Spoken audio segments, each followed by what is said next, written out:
ಸರ್ಕಾರದ ಯಾವುದೇ ರೀತಿಯ ತಪ್ಪಿಲ್ಲ ಅನ್ನುವಂಥ ಸಂಗತಿಗಳನ್ನ ಅದರಲ್ಲಿ ಉಲ್ಲೇಖ ಮಾಡಿಲ್ಲ. ಇಲ್ಲ, ಅದನ್ನು ತನಿಖೆ ಮಾಡೋಕ್ಕೆ ಹೇಳಿದ್ದೀನಿ. ಆಮೇಲೆ ಒಂದು ದಿನಕ್ಕೆ 1,80,000 ಟ್ರಿಪ್ಸ್ ಇರುತ್ತೆ. ಎಲ್ಲ ಒಂದು ಅಕಸ್ಮಾತ್ವಾಗಿ ಆಗಿದೆಯೋ ಅಥವಾ ಏನಾದರೂ ಅವ್ರಿಗೇನಾದರೂ ಸ್ವಲ್ಪ ಏನೋ ಕಾಯಿಲೆ ಏನೋ ಇತ್ತ ತನಿಖೆ ಮಾಡಿ ಅಂತ ಹೇಳಿದ್ದೀನಿ. ತಿಳ್ಕೊಂಡು ಏನೂ ಆಗಿರಲಿಲ್ಲ. 2 ವರ್ಷ ಅಲ್ಲ, ಹಿಂದೆ ನಾನು 4 ವರ್ಷ 4 ತಿಂಗಳು ಇದೇ ಇಲಾಖೆ ಮಿನಿಸ್ಟರ್ ಇದ್ದಾಗ ಯಾವತ್ತೂ ಆಗಿರಲಿಲ್ಲ. ಆಗಿರ್ತಕ್ಕಂಥ ಘಟನೆ ಪಾಪ ಸಹಜವಾಗಿ ಎಲ್ಲರಿಗೂ ಗೊತ್ತಾಗಿರುತ್ತೆ. ಆ ತನಿಖೆ ಮಾಡೋಕ್ಕೆ ಹೇಳಿದ್ವಿ. ಸರ್, ಈಗ ಬೆಳಗಾವಿ ಜಿಲ್ಲೆಗೆ 200 ಬಸ್ ಅಥವಾ ಎಲೆಕ್ಟ್ರಿಕಲ್ ಬಸ್ ಸೇರಿನ ಅಥವಾ ಒಟ್ಟು ವಾಯುವ್ಯ ಕರ್ನಾಟಕಕ್ಕೆ 700 ಬಸ್ಸು ಅಂತ ಹೇಳಿದ್ದೀನಿ. ಅದರಲ್ಲಿ 100 ಎಲೆಕ್ಟ್ರಿಕ್ ಬಸ್ಸು ಪ್ಲಸ್ 200 ಬಸ್ಸು. ಆಮೇಲೆ ನಮ್ಮ ಇವರಿಗೆ ಇದು ಅಲ್ಲ, ನಮ್ಮ ಇವರಿದ್ದಾರಲ್ಲ ಎಮ್ ಡಿಗೆ ಡಿಸ್ಕ್ರಿಮಿನೇಷನ್ 100 ಕೊಟ್ಟಿರ್ತೀವಿ.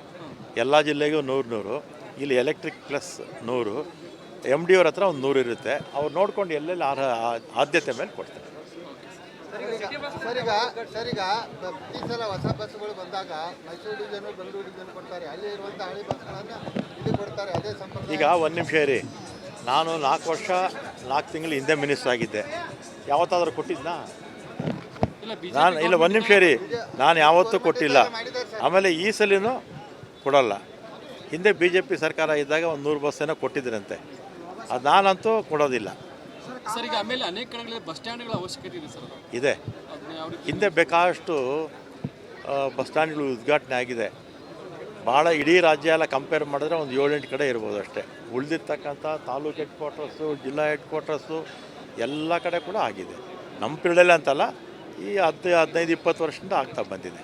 ಗ್ರಾಮೀಣ ಪ್ರದೇಶದಲ್ಲಿ ಈಗ ದೊಡ್ಡ ನಗರಗಳಾಗಿದ್ದಾವೆ, ಅಲ್ಲಿ ಬಸ್ ಸ್ಟ್ಯಾಂಡ್ಗಳ ಕೊರತೆ ಇದೆ. ಮಾಡ್ತೀವಿ, ಹಂತವಾಗಿ ಮಾಡ್ಕೊಂಡು ಹೋಗ್ತೀವಿ. ಯಾವುದಕ್ಕೆ ಏನಿಲ್ಲ, ಬೇಗನೆ ಮಾಡಿದ್ದಾರೆ. ಇಲ್ಲ, ಮಾಡಿ ಚೆನ್ನಾಗಿ ಮಾಡಿದ್ದಾರೆ. ಇದು ಸ್ಮಾರ್ಟ್ ಸಿಟಿ. ಅದು ಸ್ವಲ್ಪ CM ಅವರು ಬರಬೇಕು. ಅದಕ್ಕೆ CM ಅವರು ಕರ್ಕೊಂಬರ್ತೀವಿ, ಅವ್ರ ಕೈಲೇ ಮಾಡಬೇಕು ಅಂತೇಳಿ ಸತೀಶ್ ಜಾರಕಿಹೊಳಿ ಅವರು ಅದನ್ನು ಆದಷ್ಟು ಬೇಗ CM ಟೈಮ್ ತೊಗೊಂಡು ಮಾಡ್ತಾರೆ. ಜಾಗ ನಮ್ಮದು, 50% ಹಣನೂ ನಮ್ಮದು, ಇನ್ನು 50% ಸೆಂಟ್ರಲ್ ಗೌರ್ಮೆಂಟ್ ಕೊಟ್ಟಿದೆ. ಸರ್ಕಾರದ ಯಾವುದೇ ರೀತಿಯ ತಪ್ಪಿಲ್ಲ ಅನ್ನುವಂಥ ಸಂಗತಿಗಳನ್ನ ಅದರಲ್ಲಿ ಉಲ್ಲೇಖ ಮಾಡಿಲ್ಲ. ಇಲ್ಲ, ಅದನ್ನು ತನಿಖೆ ಮಾಡೋಕ್ಕೆ ಹೇಳಿದ್ದೀನಿ. ಆಮೇಲೆ ಒಂದು ದಿನಕ್ಕೆ 1,80,000 ಟ್ರಿಪ್ಸ್ ಇರುತ್ತೆ. ಎಲ್ಲ ಒಂದು ಅಕಸ್ಮಾತ್ವಾಗಿ ಆಗಿದೆಯೋ ಅಥವಾ ಏನಾದರೂ ಅವ್ರಿಗೇನಾದರೂ ಸ್ವಲ್ಪ ಏನೋ ಕಾಯಿಲೆ ಏನೋ ಇತ್ತ ತನಿಖೆ ಮಾಡಿ ಅಂತ ಹೇಳಿದ್ದೀನಿ. ತಿಳ್ಕೊಂಡು ಏನೂ ಆಗಿರಲಿಲ್ಲ. 2 ವರ್ಷ ಅಲ್ಲ, ಹಿಂದೆ ನಾನು 4 ವರ್ಷ 4 ತಿಂಗಳು ಇದೇ ಇಲಾಖೆ ಮಿನಿಸ್ಟರ್ ಇದ್ದಾಗ ಯಾವತ್ತೂ ಆಗಿರಲಿಲ್ಲ. ಆಗಿರ್ತಕ್ಕಂಥ ಘಟನೆ ಪಾಪ ಸಹಜವಾಗಿ ಎಲ್ಲರಿಗೂ ಗೊತ್ತಾಗಿರುತ್ತೆ. ಆ ತನಿಖೆ ಮಾಡೋಕ್ಕೆ ಹೇಳಿದ್ವಿ. ಸರ್, ಈಗ ಬೆಳಗಾವಿ ಜಿಲ್ಲೆಗೆ 200 ಬಸ್ ಅಥವಾ ಎಲೆಕ್ಟ್ರಿಕಲ್ ಬಸ್ ಸೇರಿನ ಅಥವಾ ಒಟ್ಟು ವಾಯುವ್ಯ ಕರ್ನಾಟಕಕ್ಕೆ 700 ಬಸ್ಸು ಅಂತ ಹೇಳಿದ್ದೀನಿ. ಅದರಲ್ಲಿ 100 ಎಲೆಕ್ಟ್ರಿಕ್ ಬಸ್ಸು ಪ್ಲಸ್ 200 ಬಸ್ಸು. ಆಮೇಲೆ ನಮ್ಮ ಇವರಿಗೆ ಇದು ಅಲ್ಲ, ನಮ್ಮ ಇವರಿದ್ದಾರಲ್ಲ ಎಮ್ ಡಿಗೆ ಡಿಸ್ಕ್ರಿಮಿನೇಷನ್ 100 ಕೊಟ್ಟಿರ್ತೀವಿ. ಎಲ್ಲ ಜಿಲ್ಲೆಗೂ 100 ಇಲ್ಲಿ ಎಲೆಕ್ಟ್ರಿಕ್ ಪ್ಲಸ್ 100. ಎಮ್ ಡಿ ಅವ್ರ ಹತ್ರ ಒಂದು 100 ಇರುತ್ತೆ. ಅವ್ರು ನೋಡ್ಕೊಂಡು ಎಲ್ಲೆಲ್ಲಿ ಆದ್ಯತೆ ಮೇಲೆ ಕೊಡ್ತಾರೆ. ಸರ್, ಈಗ ಈ ಸಲ ಹೊಸ ಬಸ್ಸುಗಳು ಬಂದಾಗ ಮೈಸೂರು ಡಿವಿಷನ್ ಬೆಂಗಳೂರು ಡಿವಿಷನ್ ಕೊಡ್ತಾರೆ. ಅಲ್ಲಿ ಇರುವಂಥ ಹಳಿ ಬಸ್ಗಳನ್ನು ಇಲ್ಲಿ ಕೊಡ್ತಾರೆ. ಅದೇ ಸಂಪರ್ಕ. ಈಗ ಒಂದು ನಿಮಿಷ ಇರಿ. ನಾನು 4 ವರ್ಷ 4 ತಿಂಗಳು ಹಿಂದೆ ಮಿನಿಸ್ಟರ್ ಆಗಿದ್ದೆ. ಯಾವತ್ತಾದರೂ ಕೊಟ್ಟಿದ್ನಾ? ಇಲ್ಲ, ಒಂದು ನಿಮಿಷ ಇರಿ. ನಾನು ಯಾವತ್ತೂ ಕೊಟ್ಟಿಲ್ಲ. ಆಮೇಲೆ ಈ ಸಲಿನೂ ಕೊಡಲ್ಲ. ಹಿಂದೆ BJP ಸರ್ಕಾರ ಇದ್ದಾಗ ಒಂದು 100 ಬಸ್ಸೇನೋ ಕೊಟ್ಟಿದ್ರಂತೆ. ಅದು ನಾನಂತೂ ಕೊಡೋದಿಲ್ಲ. ಸರ್, ಈಗ ಆಮೇಲೆ ಅನೇಕ ಕಡೆಗಳಲ್ಲಿ ಬಸ್ ಸ್ಟ್ಯಾಂಡ್ಗಳ ಅವಶ್ಯಕತೆ ಇದೆ ಸರ್. ಇದೆ.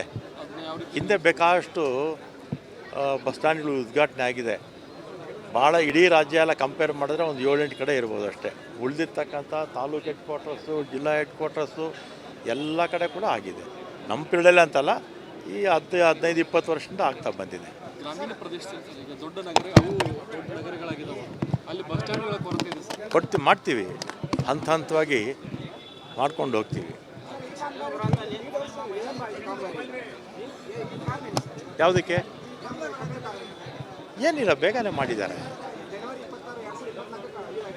ಹಾಂ ಇಲ್ಲ ಮಾಡಿ ಚೆನ್ನಾಗಿ ಮಾಡಿದ್ದಾರೆ, ಚೆನ್ನಾಗಿ ಮಾಡಿ.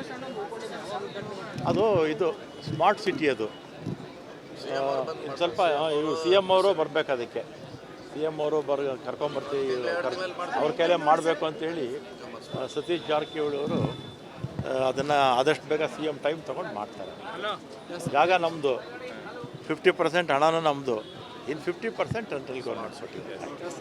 ಸರ್ಕಾರದ ಯಾವುದೇ ರೀತಿಯ ತಪ್ಪಿಲ್ಲ ಅನ್ನುವಂಥ ಸಂಗತಿಗಳನ್ನ ಅದರಲ್ಲಿ ಉಲ್ಲೇಖ ಮಾಡಿದ್ದಾರೆ. ಇಲ್ಲ, ಅದನ್ನು ತನಿಖೆ ಮಾಡೋಕ್ಕೆ ಕೇಳಿದ್ದೀನಿ. ಆಮೇಲೆ ಒಂದು ದಿನಕ್ಕೆ 1,80,000 ಟ್ರಿಪ್ಸ್ ಇರುತ್ತೆ. ಎಲ್ಲೋ ಒಂದು ಅಕಸ್ಮಾತ್ವಾಗಿ ಆಗಿದೆಯೋ ಅಥವಾ ಏನಾದರೂ ಅವ್ರಿಗೇನಾದರೂ ಸ್ವಲ್ಪ ಏನೋ ಕಾಯಿಲೆ ಏನೋ ಇತ್ತ ತನಿಖೆ ಮಾಡಿ ಅಂತ ಹೇಳಿದ್ದೀನಿ, ತಿಳ್ಕೊಂಡು. ಏನು ಆಗಿರಲಿಲ್ಲ, 2 ವರ್ಷ ಅಲ್ಲ, ಹಿಂದೆ ನಾನು 4 ವರ್ಷ 4 ತಿಂಗಳು ಇದೇ ಇಲಾಖೆ ಮಿನಿಸ್ಟರ್ ಇದ್ದಾಗ ಯಾವತ್ತೂ ಆಗಿರಲಿಲ್ಲ. ಆಗಿರ್ತಕ್ಕಂಥ ಘಟನೆ ಪಾಪ ಸಹಜವಾಗಿ ಎಲ್ಲರಿಗೂ ಗೊತ್ತಾಗಿರುತ್ತೆ, ಆ ತನಿಖೆ ಮಾಡೋಕ್ಕೆ ಹೇಳಿದ್ದೆ. ಸರ್, ಈಗ ಬೆಳಗಾವಿ ಜಿಲ್ಲೆಗೆ 200 ಬಸ್ ಅಥವಾ ಎಲೆಕ್ಟ್ರಿಕಲ್ ಬಸ್ ಸೇರಿನ ಅಥವಾ ಒಟ್ಟು ವಾಯುವ್ಯ ಕರ್ನಾಟಕಕ್ಕೆ 700 ಬಸ್ಸು ಅಂತ ಹೇಳಿದ್ದೀನಿ. ಅದರಲ್ಲಿ 100 ಎಲೆಕ್ಟ್ರಿಕ್ ಬಸ್ಸು ಪ್ಲಸ್ 200 ಬಸ್ಸು. ಆಮೇಲೆ ನಮ್ಮ ಇವರಿಗೆ ಇದು ಅಲ್ಲ, ನಮ್ಮ ಇವರಿದ್ದಾರಲ್ಲ ಎಮ್ ಡಿಗೆ ಡಿಸ್ಕ್ರಿಮಿನೇಷನ್ 100 ಕೊಟ್ಟಿರ್ತೀವಿ. ಎಲ್ಲ ಜಿಲ್ಲೆಗೂ 100 ಇಲ್ಲಿ ಎಲೆಕ್ಟ್ರಿಕ್ ಪ್ಲಸ್ 100. ಎಮ್ ಡಿ ಅವ್ರ ಹತ್ರ ಒಂದು 100 ಇರುತ್ತೆ, ಅವ್ರು ನೋಡ್ಕೊಂಡು ಎಲ್ಲೆಲ್ಲಿ ಆದ್ಯತೆ ಮೇಲೆ ಕೊಡ್ತಾರೆ. ಸರ್, ಈಗ ಈ ಸಲ ಹೊಸ ಬಸ್ಸುಗಳು ಬಂದಾಗ ಮೈಸೂರು ಡಿವಿಷನ್ ಬೆಂಗಳೂರು ಡಿವಿಷನ್ ಕೊಡ್ತಾರೆ, ಅಲ್ಲಿ ಇರುವಂಥ ಹಳೆ ಬಸ್ಗಳನ್ನು ಇಲ್ಲಿ ಕೊಡ್ತಾರೆ, ಅದೇ ಸಂಪರ್ಕ. ಈಗ ಒಂದು ನಿಮಿಷ ಇರಿ, ನಾನು 4 ವರ್ಷ 4 ತಿಂಗಳು ಹಿಂದೆ ಮಿನಿಸ್ಟರ್ ಆಗಿದ್ದೆ, ಯಾವತ್ತಾದರೂ ಕೊಟ್ಟಿದ್ನಾ? ಇಲ್ಲ, ಒಂದು ನಿಮಿಷ ಇರಿ, ನಾನು ಯಾವತ್ತೂ ಕೊಟ್ಟಿಲ್ಲ. ಆಮೇಲೆ ಈ ಸಲಿನೂ ಕೊಡೋಲ್ಲ. ಹಿಂದೆ BJP ಸರ್ಕಾರ ಇದ್ದಾಗ ಒಂದು 100 ಬಸ್ ಏನೋ ಕೊಟ್ಟಿದ್ರಂತೆ, ಅದು ನಾನಂತೂ ಕೊಡೋದಿಲ್ಲ. ಸರ್, ಈಗ ಆಮೇಲೆ ಅನೇಕ ಕಡೆಗಳಲ್ಲಿ ಬಸ್ ಸ್ಟ್ಯಾಂಡ್ಗಳ ಅವಶ್ಯಕತೆ ಇದೆ ಸರ್. ಇದೆ, ಹಿಂದೆ ಬೇಕಾದಷ್ಟು ಬಸ್ ಸ್ಟ್ಯಾಂಡ್ಗಳು ಉದ್ಘಾಟನೆ ಆಗಿದೆ. ಭಾಳ ಇಡೀ ರಾಜ್ಯ ಎಲ್ಲ ಕಂಪೇರ್ ಮಾಡಿದ್ರೆ ಒಂದು 7-8 ಕಡೆ ಇರ್ಬೋದು ಅಷ್ಟೇ. ಉಳಿದಿರ್ತಕ್ಕಂಥ ತಾಲೂಕು ಹೆಡ್ ಕ್ವಾರ್ಟರ್ಸು, ಜಿಲ್ಲಾ ಹೆಡ್ ಕ್ವಾರ್ಟರ್ಸು ಎಲ್ಲ ಕಡೆ ಕೂಡ ಆಗಿದೆ. ನಮ್ಮ ಪೀಳಿಗೆಯಲ್ಲಿ ಅಂತಲ್ಲ, ಈ 15-20 ವರ್ಷದಿಂದ ಆಗ್ತಾ ಬಂದಿದೆ. ಗ್ರಾಮೀಣ ಪ್ರದೇಶದಲ್ಲಿ ಈಗ ದೊಡ್ಡ ನಗರಗಳಾಗಿದ್ದಾವೆ, ಅಲ್ಲಿ ಬಸ್ ಸ್ಟ್ಯಾಂಡ್ಗಳ ಕೊರತೆ ಇದೆ. ಮಾಡ್ತೀವಿ, ಹಂತವಾಗಿ ಮಾಡ್ಕೊಂಡು ಹೋಗ್ತೀವಿ. ಯಾವುದಕ್ಕೆ ಏನಿಲ್ಲ, ಬೇಗನೆ ಮಾಡಿದ್ದಾರೆ. ಹಾಂ ಇಲ್ಲ, ಮಾಡಿ ಚೆನ್ನಾಗಿ ಮಾಡಿದ್ದಾರೆ, ಚೆನ್ನಾಗಿ ಮಾಡಿ. ಅದು ಇದು ಸ್ಮಾರ್ಟ್ ಸಿಟಿ ಅದು ಇನ್ನು ಸ್ವಲ್ಪ ಇವರು ಸಿ ಎಮ್ ಅವರು ಬರಬೇಕು, ಅದಕ್ಕೆ ಸಿ ಎಮ್ ಅವರು ಕರ್ಕೊಂಬರ್ತೀವಿ ಅವ್ರ ಕೈಲೇ ಮಾಡಬೇಕು ಅಂತೇಳಿ ಸತೀಶ್ ಜಾರಕಿಹೊಳಿ ಅವರು ಅದನ್ನು ಆದಷ್ಟು ಬೇಗ ಸಿ ಎಮ್ ಟೈಮ್ ತೊಗೊಂಡು ಮಾಡ್ತಾರೆ. ಜಾಗ ನಮ್ಮದು, 50% ಹಣನೂ ನಮ್ಮದು, ಇನ್ನು 50% ಸೆಂಟ್ರಲ್ ಗೌರ್ಮೆಂಟ್ ಕೊಟ್ಟಿದೆ.